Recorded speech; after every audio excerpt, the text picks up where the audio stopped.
Pendant la Seconde Guerre mondiale, alors que les bombes pleuvent sur Londres et que l'Europe s'embrase, la bataille ne se joue pas seulement sur les fronts militaires classiques. Non, c'est clair, c'est bien plus complexe que ça. En fait, selon certaines correspondances privées et des archives historiques, il y a une véritable guerre de l'ombre qui se déroule en parallèle. Et elle implique celui que la presse internationale appelait carrément l'homme le plus pervers du monde. Ah oui, un sacré surnom. Et de l'autre côté, une discrète prêtresse britannique. Et leurs armes, c'est pas des fusils, c'est des rituels, de la manipulation psychologique et une volonté de façonner l'inconscient collectif. Et c'est un pan de l'histoire qui bouscule complètement notre perception des événements factuels.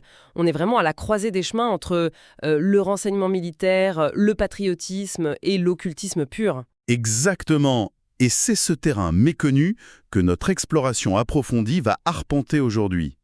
L'objectif de cette analyse détaillée, basée sur le livre d'Alan Richardson, Aleister Crowley and Dion Fortune, The Logos of the Aeon and the Shakti of the Age, c'est de comprendre un phénomène stupéfiant.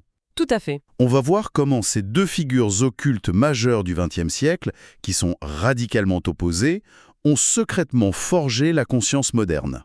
Bon, décortiquons tout ça. L'auteur propose une méthodologie d'analyse assez inhabituelle pour aborder ça. C'est vrai.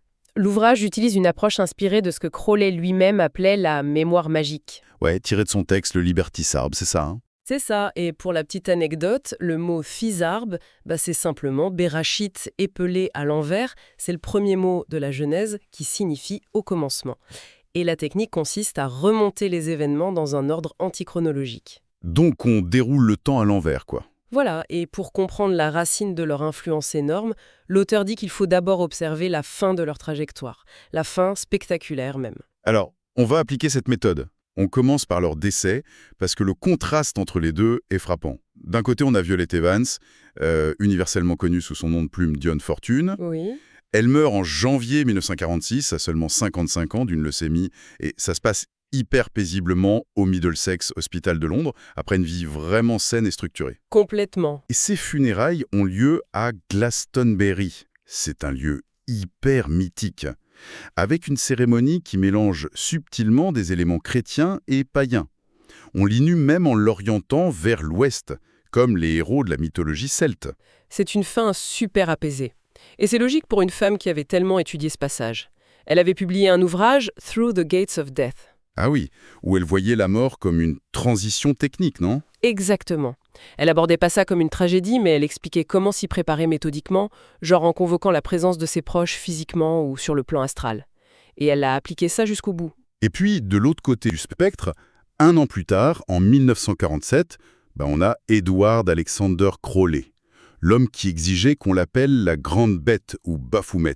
Le fameux. Il meurt à 72 ans, isolé dans une modeste pension à Hastings. Son corps est dévasté par l'asthme et par des décennies d'addiction à l'héroïne. Lors de sa crémation à Brighton, pas de liturgie apaisante. Non, pas du tout. Juste un groupe hyper hétéroclite d'une douzaine de personnes qui lisent son poème « L'hymne à Pan », un texte sauvage qui invoque la luxure souple de la lumière. Ça a même fait un gros scandale dans la presse locale à l'époque. Ce qui est fascinant ici, c'est l'ironie poignante de leurs derniers instants et l'héritage matériel qu'ils laissent. Crowley, qui avait passé sa vie à orchestrer sa propre légende, meurt avec des mots d'un doute vertigineux. Ouais, on dit qu'il a murmuré « Je suis perplexe », c'est ça? Voilà, ou selon certains témoignages, parfois « je me déteste ». Et cet homme, soi-disant maître de l'univers, est mort ruiné. Il n'a laissé que 18 livres sterling. Le paradoxe est total, surtout face à Dion Fortune. Cette femme qui fuyait la célébrité, qui cloisonnait sa vie à fond, elle meurt avec la sérénité d'une vraie initiée. Et elle laisse plus de 9 780 livres. Une fortune pour l'époque. Cet écart financier illustre bien leur rapport au monde matériel. Mais l'argent, c'est un détail face à l'immensité de l'héritage culturel qu'ils ont légué. Et ça vient de leur définition de la magie. Oui, les sources insistent lourdement là-dessus. Crowley, lui, écrivait Magic avec un K à la fin. C'est pas une faute de frappe, hein? Non, c'était volontaire pour se démarquer de la prestigitation. Pour lui, c'était la science et l'art de provoquer le changement en conformité avec la volonté. Son axiome, c'était « fais ce que tu voudras sera le tout de la loi ». Alors que Dion Fortune a repris ça, mais en y insérant une nuance qui change tout.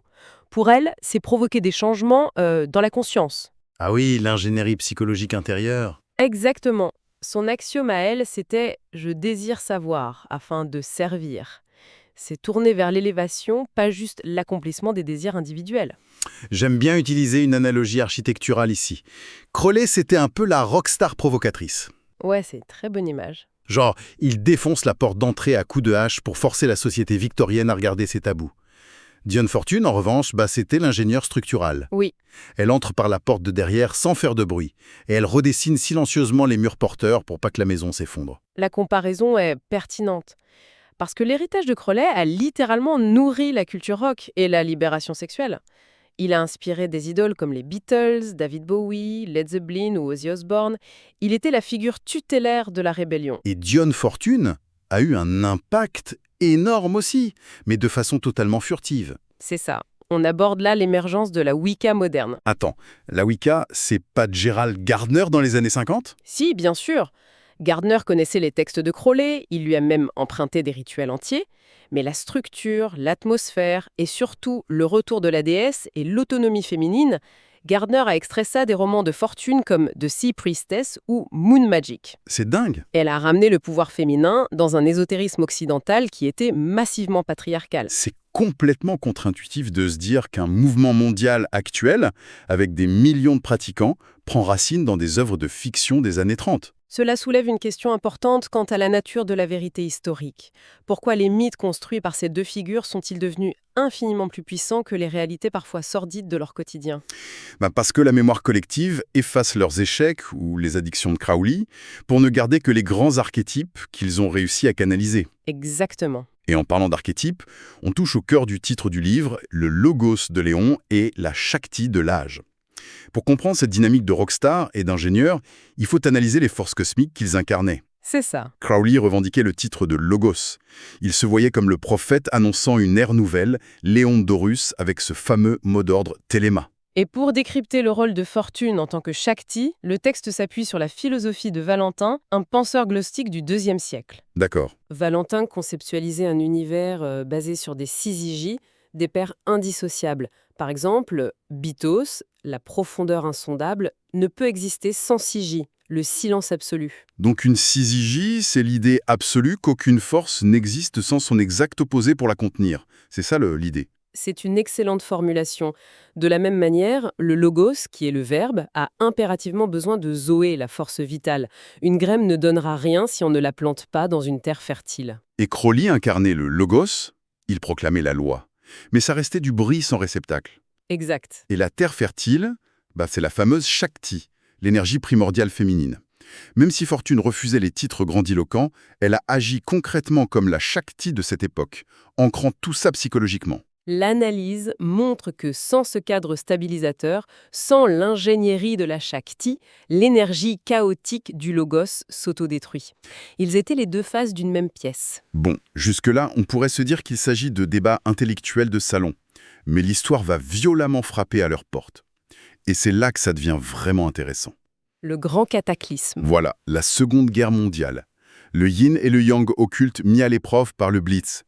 Les sources décrivent ça comme un vrai thriller d'espionnage fantastique. Il faut savoir que le régime nazi ne cherchait pas qu'une domination militaire. Himmler et les SS nourrissaient de profondes obsessions ésotériques. Ils avaient transformé le château de Wewelsburg en épicentre mystique, avec des rituels macabres et une table ronde façon chevalier arthurien. À cette menace psychologique, Crowley et Fortune ont refusé de fuir Londres pendant les bombardements. Ils ont choisi de combattre sur les plans intérieurs. Oui, Dionne Fortune a mis en place des méditations collectives de masse. Il faut s'imaginer, les sirènes hurlent, les bombes tombent, et elle demande à ses étudiants d'invoquer le roi Arthur et Merlin pour ériger un bouclier astral sur les côtes britanniques. C'est fou. Et de son côté, Aleister Crowley affirmait travailler avec les services secrets. Le MI5, le SOE, il prétendait même avoir fourni le fameux signe V de la victoire, à Churchill. Tout à fait. Mais pas pour victoire, plutôt comme symbole d'Apophis et Typhon, divinité du chaos, pour court-circuiter l'énergie solaire du svastika. Mais on est sûr de ces affirmations ? Parce que Crowley adorait s'inventer des mythes pour gonfler son ego. Les historiens en débattent encore. car les agences ne publient pas leurs archives occultes. Mais il y a des éléments troublants, comme l'affaire Rudolf Hess en 1941. Ah oui, le vol vers l'Écosse. Oui, le renseignement britannique, possiblement sous l'impulsion de Ian Fleming, connaissait l'obsession de Hess pour l'astrologie. Ils ont fabriqué de fausses cartes astrales prédisant une conjonction idéale pour la paix, et Hess est tombé dans le panneau. C'est la manipulation mentale à grande échelle. Exact. Et le but n'est pas de dire si la magie a physiquement fait tomber des avions.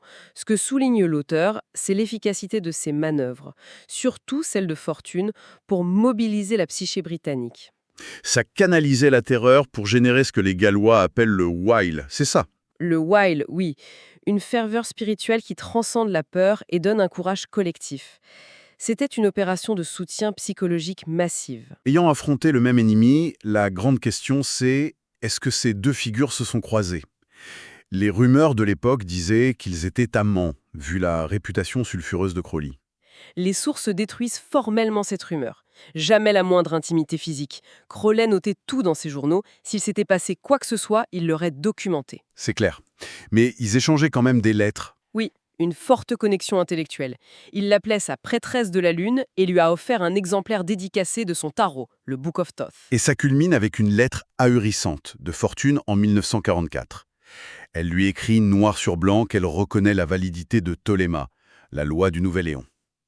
Une capitulation intellectuelle totale de la part de la représentante de la magie lumineuse. Mais le plus instructif dans cette lettre, c'est la condition qu'elle pose. Elle dit qu'elle doit cacher ça à ses propres étudiants pour ne pas éveiller, je cite, la colère de Mrs. Grundy. La frange puritaine de la société, en gros. En clair, Fortune savait que le simple nom de Crowley provoquerait un exode de ses membres et détruirait son organisation. Le paradoxe est magnifique. La grande prêtresse obligée de cacher ses correspondances, de peur de choquer la pruderie de ses propres disciples. Et si l'on relie cela à la vision globale, c'est une démonstration de la véritable initiation. Au sommet, des esprits comme eux dépassent les étiquettes infantilisantes de magie blanche et magie noire. Les vrais architectes de la conscience fusionnent toutes les forces disponibles. Et cette fusion l'était possible grâce à une intermédiaire inattendue. Le livre parle de Maya Tranchel-Hayes, connue sous son nom initiatique Ex Fide Fortis. Oui, Elle pratiquait la magie arthurienne et a servi de pont diplomatique silencieux entre les deux ordres. C'est grâce à elle que la théorie de Crowley a pu infuser subtilement dans la pratique de Fortune. Crowley lui-même a confirmé ça après la mort de Fortune. Ils avaient un modus operandi secret. Elle reconnaissait son autorité subtile, mais gardait ses distances publiquement pour protéger son œuvre. Alors, que signifie tout cela? L'image la plus puissante de cette analyse, c'est celle du caducée, ce bâton médical avec deux serpents enroulés. On les oppose constamment, chaos contre ordre, provocation contre discrétion. C'est vrai. Pourtant, comme les serpents du caducée, le Logos et la Shakti ont travaillé un tandem. Sans se concerter publiquement, ils ont brisé la répression victorienne. Ils prouvent que l'histoire est silencieusement façonnée par des volontés capables d'implanter de nouveaux archétypes dans notre cerveau collectif. C'est le grand enseignement. John Fortune a littéralement encodé des rituels psychologiques dans de simples intrigues de quart. Et ces fictions, lues innocemment dans les années 30, ont fait germer la Wicca des décennies plus tard. Et ça, c'est vertigineux. Complètement.